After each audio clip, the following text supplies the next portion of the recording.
Hello guys, welcome back to my channel. मैं हूं शिखा। आज का हमारा टॉपिक है temperature coefficient of resistance and resistivity. कि टेम्परेचर कोफिशिएंट जो है रेजिस्टेंस और रेजिस्टिविटी का क्या होता है। ठीक है, ये हमारा आज का टॉपिक है। अब जैसे कि इसमें रेजिस्टेंस और रेजिस्टिविटी के बारे में आ रहा है, तो इसका मतलब ये है कि इसके बीच में जो रिलेशन है उसका एक फॉर्मूला हमको पता है। Resistance is equal to rho l upon a. यहाँ पे रो क्या है? रेजिस्टिविटी है। आर है रेजिस्टेंस, एल है कंडक्टर का लेंथ एंड ए है कंडक्टर का क्रॉस सेक्शनल एरिया। मतलब कि जो हमारा रेजिस्टेंस है वो रो, एल और ए इन तीनों फैक्टर्स पे डिपेंड करता है। साथ में हमारा रेजिस्टेंस टेम्परेचर पर भी डिपेंड करता है। तो जो टेम्परेचर कोफिशिएंट है रेजिस्टेंस और रेजिस्टिविटी का, वो हमको एक्सप्लेन करना है। तो ये जो टेम्परेचर कोफिशिएंट होता है, इसको समझने के लिए हमने यहाँ पे एक एग्जाम्पल के लिए समझा रहे हैं आपको। इसमें क्या है, हमने एक कंडक्टर ले लिया है। कंडक्टर का इनिशियल टेम्परेचर जो है, मतलब जो टेम्परेचर है इनिशियल स्टार्टिंग पे नॉर्मल टेम्परेचर जो इसका ओरिजिनल टेम्परेचर है, वो मान लिया हमने टी नॉट। ठीक है, और वहाँ पे इसका जो रेजिस्टेंस है वो है आर नॉट, मतलब इसका ये ओरिजिनल रेजिस्टेंस है। ओके, मतलब इनिशियल जो टेम्परेचर पर जो रेजिस्टेंस हमारा आर नॉट है, ठीक है, उसमें उसमें क्या होता है, इसको हम एक ग्राफ के थ्रू समझ सकते हैं। यहाँ पे हमने टेम्परेचर रेजिस्टेंस के बीच में एक कर्व शो किया है, उससे हम इजीली समझ सकते हैं कि कैसे रेजिस्टेंस जो है टेम्परेचर पर भी डिपेंड करता है। तो सबसे पहले इनिशियल स्टेज पे टेम्परेचर टी नॉट है। ठीक है, उस इनिशियल स्टेज पे टेम्परेचर, ओरिजिनल टेम्परेचर जो है, उस इनिशियल स्टेज पे रेजिस्टेंस भी आर नॉट है, आर ओरिजिनल हमारा। ठीक है, तो जैसे टी बढ़ा उसी रेशो में आर नॉट भी बढ़ा। अब हमने टी नॉट को बढ़ाकर थोड़ा सा चेंज कर दिया टेम्परेचर में। टी नॉट से बढ़ाकर टी वन या टी कोई भी आप वैल्यू ले सकते हैं। इस तरीके से हमने इसको बढ़ाया यहाँ तक। उसी रेशो में रेजिस्टेंस भी बढ़ा। ठीक है, उसी रेशो में रेजिस्टेंस भी बढ़ा, जिस रेशो में टेम्परेचर बढ़ा था उसी रेशो में रेजिस्टेंस भी बढ़ा। अब देखिए, इन दोनों पॉइंट्स को अगर हम मिला दें तो यहाँ पे एक पॉइंट मिला, और यहाँ पे मिला दें तो यहाँ पर एक पॉइंट मिला। अब इन सबको मिला देते हैं तो एक स्ट्रेट लाइन शो करता है कर्व में। तो इसका मतलब क्या है कि जैसे जैसे टेम्परेचर बढ़ता है वैसे वैसे रेजिस्टेंस बढ़ता है। जैसे जैसे फिर टेम्परेचर में अगर हम बढ़ाते हैं, रेजिस्टेंस भी उसी रेशो में फिर बढ़ता है। ठीक है, तो इसको हम, इस चीज को हम कैसे लिख सकते हैं? टी नॉट से बढ़कर टी तक हो, मतलब इनिशियल स्टेज इसकी टी नॉट मतलब ओरिजिनल टेम्परेचर से बढ़कर जो इसका फाइनल टेम्परेचर था वो कितना हो गया? टी। ठीक है, टी या टी वन कुछ भी हम इसको ले सकते हैं। तो हम इसको कैसे शो करेंगे? T minus T not is equal to delta T के बराबर होता है। इसको हम डेल्टा टी से भी शो कर सकते हैं। तो रेजिस्टेंस में जो चेंज हुआ आर नॉट से आर टी तक, उसको हम कैसे लिख सकते हैं? R T minus R not. R T minus R not, इसको हम डेल्टा टी से शो कर सकते हैं, या ऐसे ही रहने दे सकते हैं, डेल्टा टी से भी शो कर सकते हैं। ठीक है, तो इस तरीके से हमने इसकी वैल्यू को इस तरीके से चेंज कर सकते हैं। मतलब जैसे जैसे टेम्परेचर बढ़ता है रेजिस्टेंस भी, रेजिस्टेंस चेंज उसी के साथ होता है।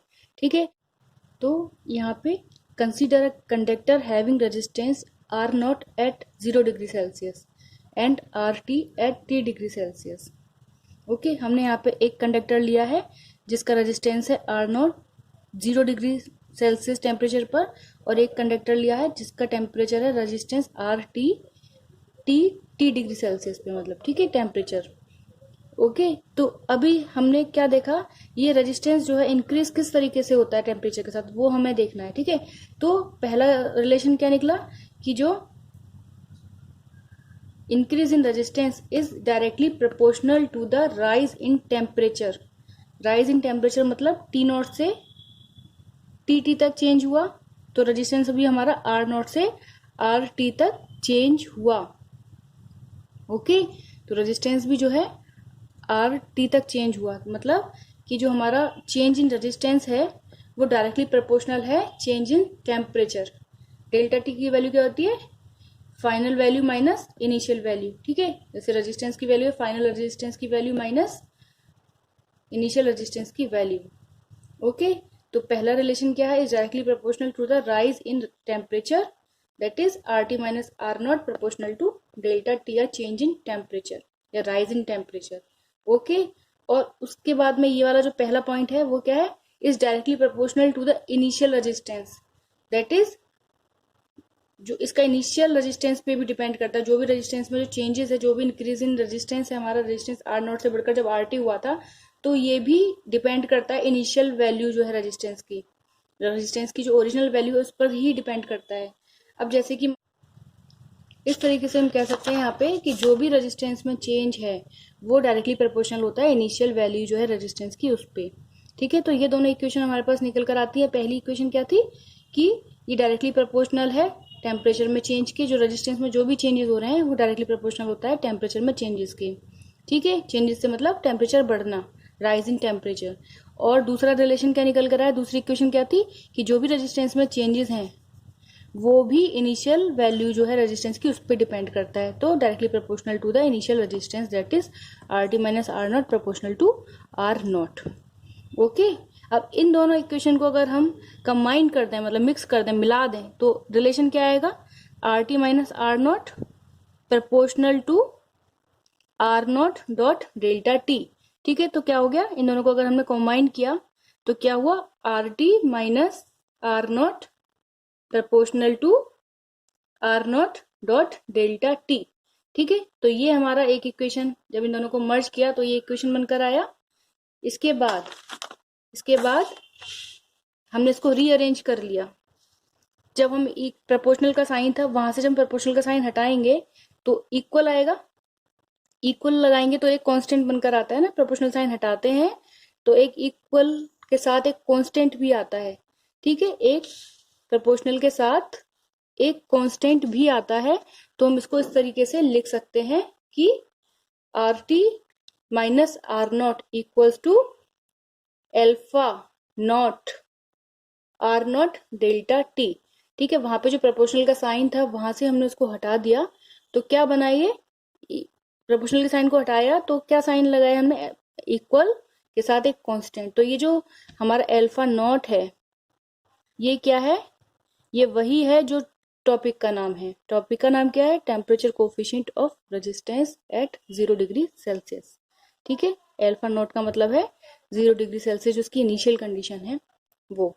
तो यहाँ पे एल्फा क्या है, is the constant is called temperature coefficient of resistance at 0 degree Celsius.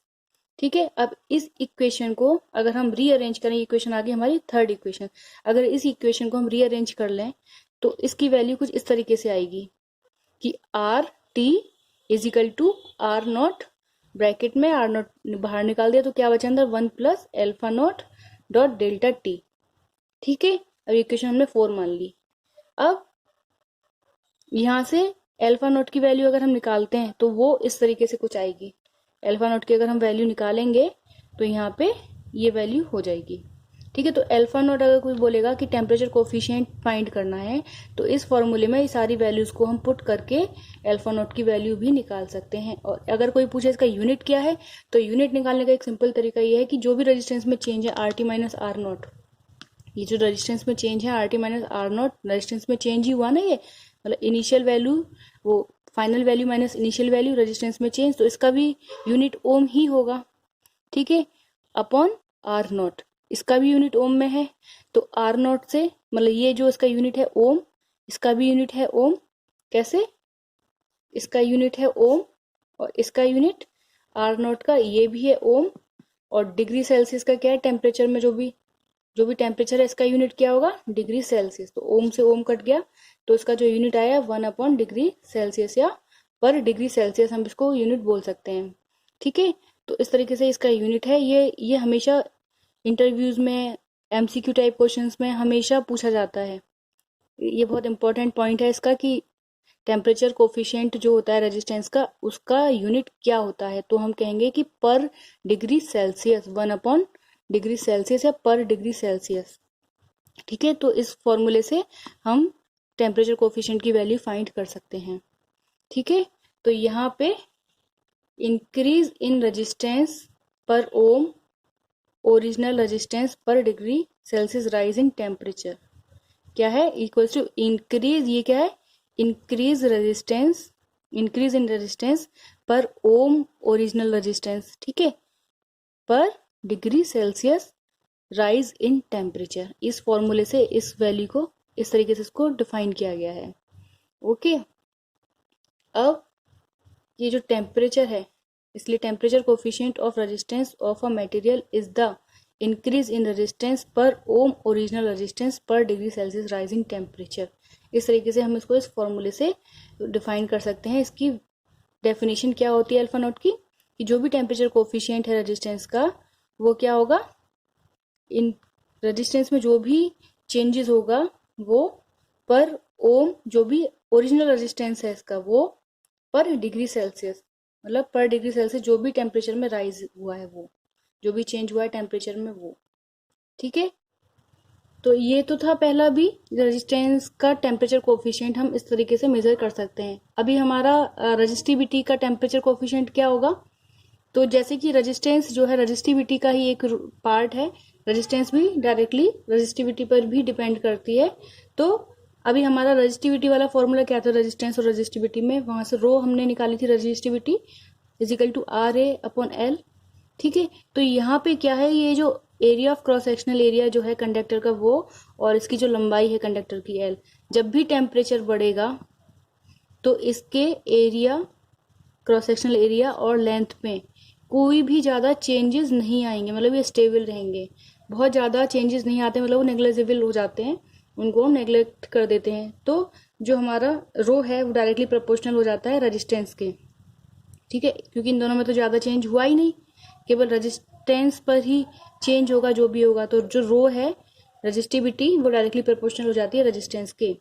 ठीक है, तो उसको भी हम, इसका जो फॉर्मूला आएगा वो भी सेम यही आएगा, क्योंकि रेजिस्टेंस हमारा रो के ही प्रोपोर्शनल है। तो जो उसका फॉर्मूला आया यहाँ से, RT की जगह क्या हो जाएगा, रो T, R नॉट की जगह क्या हो जाएगा, rho not 1 plus alpha not, जो यहाँ पे क्या था, एल्फा नॉट था रेजिस्टेंस, वो टेम्परेचर कोफिशिएंट ऑफ रेजिस्टेंस था यहाँ पे। लेकिन अब रो वाली कंडीशन में क्या हो जाएगा रेजिस्टिविटी के केस में, कि ये होगा हमारा टेम्परेचर कोफिशिएंट ऑफ रेजिस्टिविटी। ठीक है, और डेल्टा टी तो सेम है ही।